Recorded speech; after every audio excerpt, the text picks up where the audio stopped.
విపరీతంగా పెరుగుతున్నటువంటి క్రమంలో ఉష్ణోగ్రత పెరిగి ఆయా గ్రామాలలో కూడా భూగర్భ జలాలు అడుగెట్టుతున్నటువంటి స్థితిలో ఎప్పటికప్పుడు మంచినీటి వ్యవస్థను రాష్ట్ర వ్యాప్తంగా ఉన్నటువంటి మిషన్ భగీరథ కానీ చేతి పంపులను కానీ బోర్లను కానీ యాక్టివ్ చేసుకుంటూ మరి అందుబాటులో లేనటువంటి వాటిని కూడా పునరుద్ధరిస్తున్నాం. అదే కాకుండా మరి మండల హెడ్ క్వార్టర్లలోకి వచ్చినటువంటి వివిధ గ్రామాల ప్రజలకు కూడా మంచినీటి సౌకర్యం అందించాలనేటువంటి లక్ష్యంతో రాష్ట్రంలో మొట్టమొదటిసారిగా మా ములుగు జిల్లా కలెక్టర్ గారు ఈ రకంగా చలివేంద్రం ఏర్పాటు చేసినందుకు వారిని అభినందిస్తా ఉన్నాం. అదే రకంగా రాష్ట్ర వ్యాప్తంగా కూడా పంచాయతీరాజ్ శాఖ ఆధ్వర్యంలో మరి మండల హెడ్ క్వార్టర్లలో వివిధ గ్రామాల నుంచి వివిధ పనుల నిమిత్తం వస్తూ ఉంటారు. వారికి అందుబాటులోకి ఉండే విధంగా రాష్ట్ర వ్యాప్తంగా మరి మా పంచాయతీరాజ్ సెక్రటరీ గారు లోకేష్ గారు అదేవిధంగా కమిషనర్ గారు సృజన గారికి కూడా ఆదేశించడం జరిగింది. మండల హెడ్ క్వార్టర్లో గ్రామ పంచాయతీల ఆధ్వర్యంలో ఇలా మరి చలివేంద్రాలు నిర్వహించి మరి వివిధ పనుల నిత్యం వచ్చేటువంటి ప్రజలకు కూడా మంచినీరును అందుబాటులో ఉంచేందుకు చర్యలు తీసుకునే భాగంలో ఈ రోజు మొట్టమొదటిసారి ములుగు నియోజకవర్గ కేంద్రంలో ములుగు జిల్లా కేంద్రంలో చలివేంద్రాన్ని ప్రారంభించడం చాలా సంతోషం. మొట్టమొదటిసారి ఈరోజు అంటే ఇలా మనము వచ్చిపోయేటువంటి ప్రజల దాహార్తిని తీర్చాలనేటువంటి లక్ష్యంతో ఇది ఏర్పాటు చేయడం జరిగింది.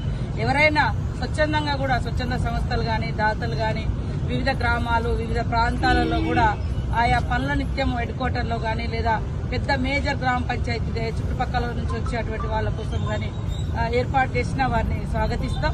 కానీ కొంతమంది కావాలని రాష్ట్రంలో మంచినీళ్ళు లేవు అని దుష్ప్రచారం చేస్తున్నారు. ఇది తప్పు. అక్కడ అంటే మొదటి నుంచి కూడా ఎక్కువ మంది ప్రజలు బోరు నీళ్లు తాగడం అలవాటు లేదా ఆర్ఓఆర్ ప్లాంట్ల నీళ్లు తాగుతున్నారు. మిషన్ భగీరథ నీళ్లు ఇంటి అవసరాలకు ఉపయోగించుకోవడం అలవాటు. డ్రింకింగ్ వాటర్ కోసము ఎక్కడైతే హ్యాండ్ పంప్స్ కానీ లేదా మోటార్లు కానీ ఎక్కడైతే ఉంటాయో ఆ నీళ్లు తీసుకొచ్చుకుంటున్నాం.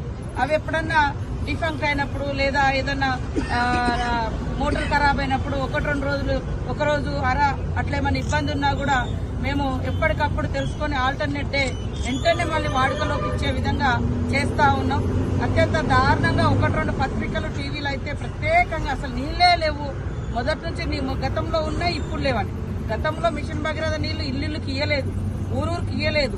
అందుకని చాలా దాదాపుగా మేము వచ్చిన తర్వాత కూడా 700-800 కోట్ల రూపాయలు మంచినీటి కోసం కేటాయించడం జరిగింది. గత ప్రభుత్వం గత సంవత్సరము 100 కోట్ల రూపాయలను ఆయా నియోజకవర్గాలకు కేటాయించి మరి మిషన్ భగీరథ నీళ్లు రాక కనీసం ఇంటి అవసరాలు కూడా తీర్చుకోలేని పరిస్థితిలో ఉన్నటువంటి వాళ్ళ కోసము బోర్లు వేయడం జరిగింది. డిఫంక్ట్ అయినటువంటి చేతి పంపులన్నింటిని కూడా మరి మళ్లీ పునరుద్ధరించడం జరిగింది. కాబట్టి దుష్ప్రచారం చేయడంలో కొన్ని పత్రికలు టీవీలు పోటీ పడుతున్నాయి.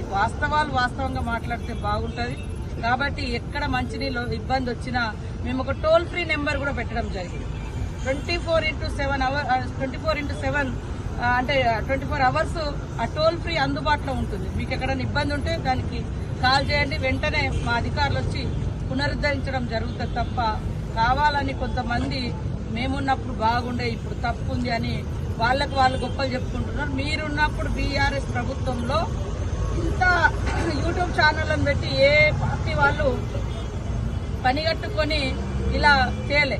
గతంలో చాలా ఊర్లలో మిషన్ భగీరథ నీళ్లే రాలేదు, అసలు పైప్ లైన్ కూడా రానటువంటి ఊర్లు అనేకం ఉన్నాయి.